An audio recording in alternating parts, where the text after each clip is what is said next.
வணக்கம். நான் உங்கள் முகவை பொன்னார். அனைவருக்கும் குடியரசு தின நல்வாழ்த்துக்களை தெரிவித்துக் கொள்கின்றேன்.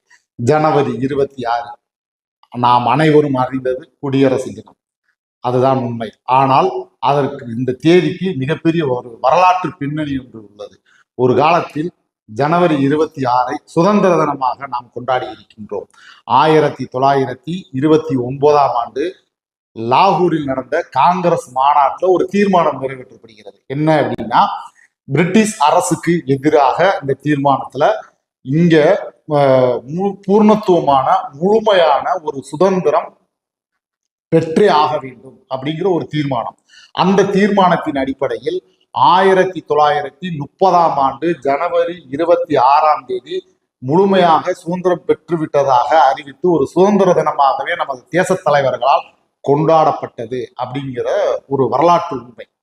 அந்த நாளிலிருந்து ஒவ்வொரு ஆண்டும் ஜனவரி 26ஆம் தேதியை சுதந்திர தினமாக கொண்டாடி கொண்டிருக்கின்றோம். ஆனால் நமக்கு 1947 ஆகஸ்ட் 15 நமக்கு சுதந்திரம் கிடைத்து விட்டது. அப்போ இந்த ஜனவரி 26 ஒரு சிறப்புமிக்க நாள், தேர்ந்தெடுத்த நாள், நாம கொண்டாடிய நாள். அப்ப அந்த நாளை அப்படியே விட்டுவிடக்கூடாது என்பதற்காக அதை வைத்திருந்தார்கள். அதை என்ன பண்ணாங்க அப்படின்னா, ஒரு கட்டத்துக்கு அப்புறம் நம்ம அரசியலமைப்பு சட்டம் உருவாக்குவதற்கு ஒரு குழு நியமித்து, அம்பேத்கர் தலைமையில ஒரு குழு நியமித்து அரசியலமைப்பு சட்டம் உருவாகிடுச்சு.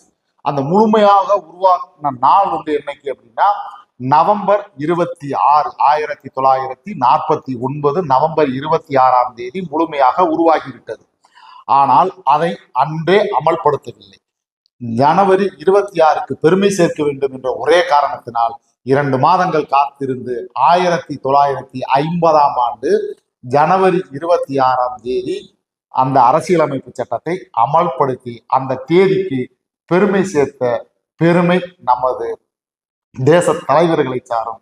அந்த அன்பின் அடிப்படையில் நாமும் இன்று அந்த நாளை குடியரசு தினமாக சிறப்பாக கொண்டாடி வருகின்றோம்.